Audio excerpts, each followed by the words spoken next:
Indian Ocean tsunami. A day that changed the world forever. December 26, 2004. What began as an ordinary Sunday morning became the deadliest tsunami in recorded history. Over 230,000 lives were lost across 14 countries, but that was only the beginning. The warning signs. The Indian Ocean had been quiet for generations. Unlike the Pacific, there was no warning system, no sirens, no protocols.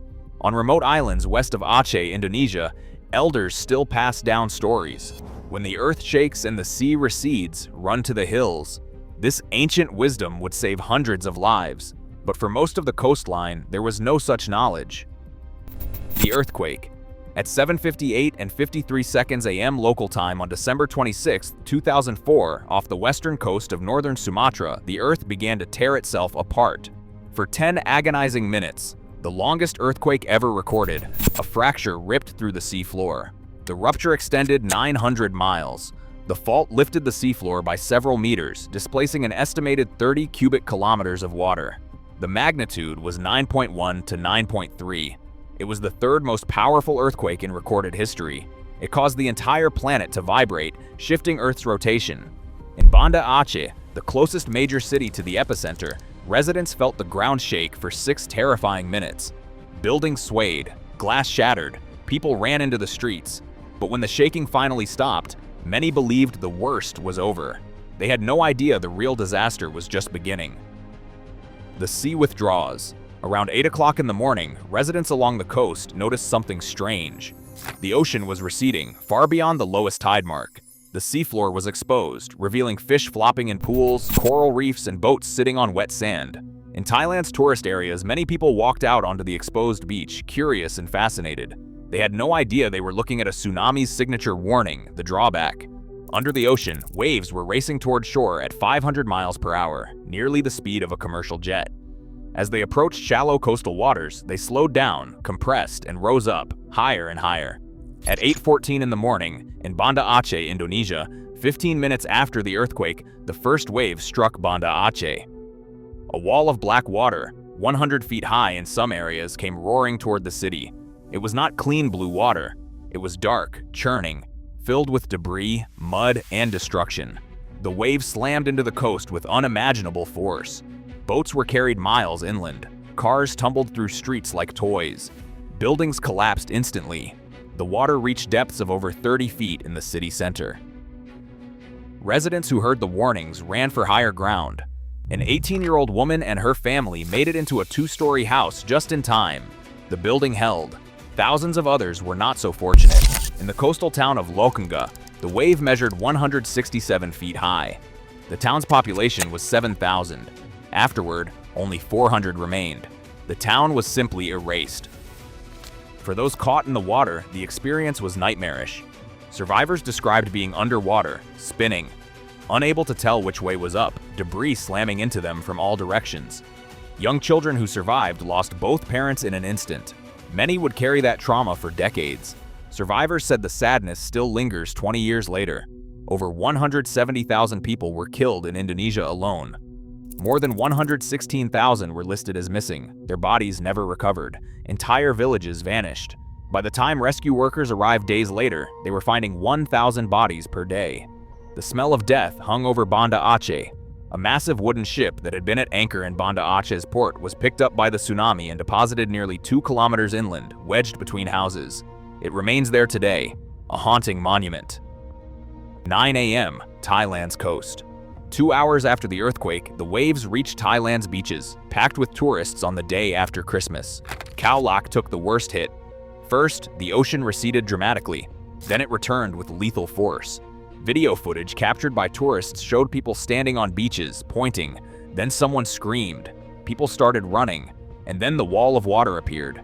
The waves reached heights of 30 feet or more. Entire hotels vanished. Among the victims was a member of Thailand's royal family. The official death toll in Khao Lak was 4,000, accounting for 80% of Thailand's casualties. British families vacationing in the area were separated by the waves. Parents lost children. Children lost parents. Survivors described screaming for their families and hearing nothing in return. At a gas station in another location, customers and employees crammed into a walk-in freezer as the wave approached. Audio recorded from inside captured people praying, crying, saying what they thought would be their final goodbyes. The building was leveled, but everyone in the freezer survived. 10:30 a.m., Sri Lanka. 2 to 3 hours after the earthquake, the waves reached Sri Lanka. Over 35,000 people were killed, making it the second deadliest location after Indonesia. Near the village of Paralia, the Ocean Queen Express train was traveling with over 1,750 passengers heading to visit family for the holiday. Around 9:25 a.m., the first wave struck.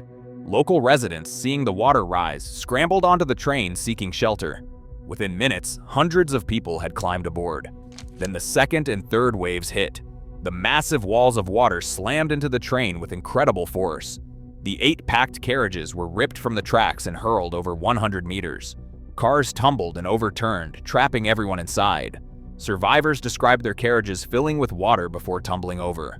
Families were separated in the chaos. Parents found their loved ones dead when the water receded. Some took wedding rings and said goodbye, promising to return. At least 1,000 people died in what became the worst rail disaster in history. In other parts of Sri Lanka, the destruction was equally catastrophic. In Hambantota, waves measured 36 feet high with an inundation distance of over 1 mile. Entire coastal villages vanished. Fishing boats were found miles inland, perched on top of buildings. The tsunami spreads. The waves didn't stop. They radiated across the entire Indian Ocean basin. India's eastern coast lost over 16,000 people, with fishing communities suffering the worst. The Maldives saw 2/3 of its capital flooded. 7 hours after the earthquake, the tsunami reached the east coast of Africa. Somalia lost nearly 300 people, including around 100 fishermen caught at sea. The waves even reached Australia and Antarctica, where a small tsunami broke off part of an ice shelf. The aftermath. When the waters receded, over 227,000 people were confirmed dead across 14 countries. Approximately 1.7 million people were displaced. The estimated damage was over $10 billion. Bodies were pulled from rubble for weeks. Mass graves held thousands of unidentified victims. Children became orphans overnight. Survivors faced horrific trauma, nightmares, and lasting psychological scars. Survivors repeated that the water was pitch black. Everything was gone in seconds. Research later revealed devastating patterns. In some areas, women died at higher rates than men due to cultural practices and clothing that made swimming difficult. Stories of survival. An Indonesian fisherman heard what sounded like an explosion that morning. When he saw the wall of water, he ran immediately up the mountain, warning everyone in his path. His pregnant wife ran with him. That night, overlooking the ruins of their village, she gave birth to a son with no midwife, no medical supplies, nothing. But they survived. An American scientist vacationing in Thailand was caught in the wave. He later recalled that the next thing he knew, he was underwater, spinning around. He was transported at least 1 mile, both inland and back out to sea. He swam toward shore, and when he saw the water receding again, he warned others to reach higher ground, saving about 20 people before receiving treatment for his own injuries. A midwife helped a woman deliver a baby on the grass at night with no medical tools. The midwife later said she did not have anything to cut the baby's umbilical cord or to wrap the baby. She used a thread from a bandana someone was wearing until a soldier arrived with a knife.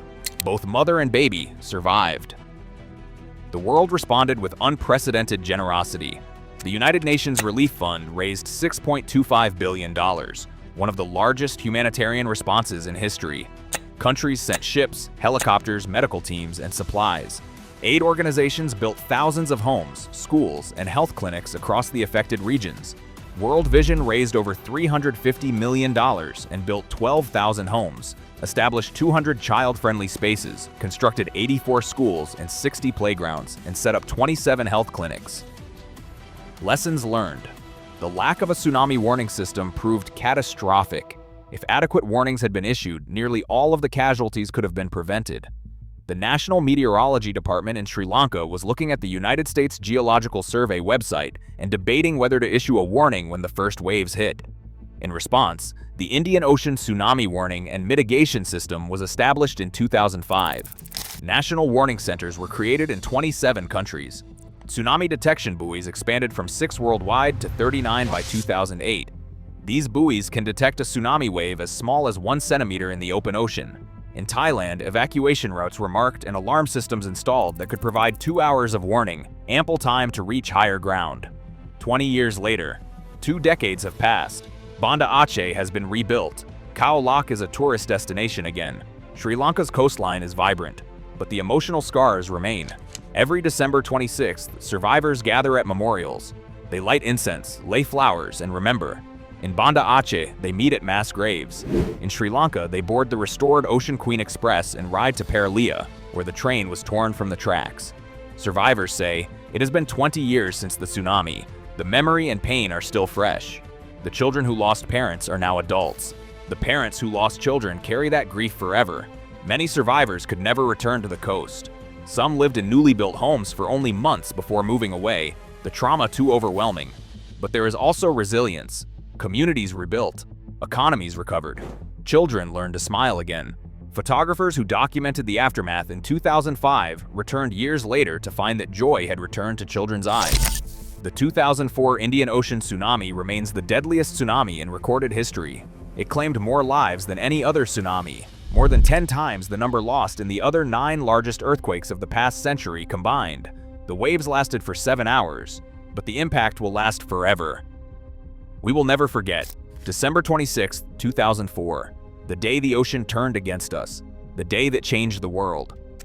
Total casualties, approximately 227,000 to 230,000 dead. Countries affected, Indonesia, 170,000 plus dead.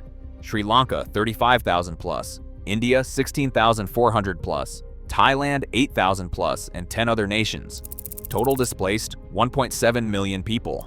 Economic damage, over $10 billion. Legacy, the establishment of tsunami warning systems and improved disaster preparedness worldwide.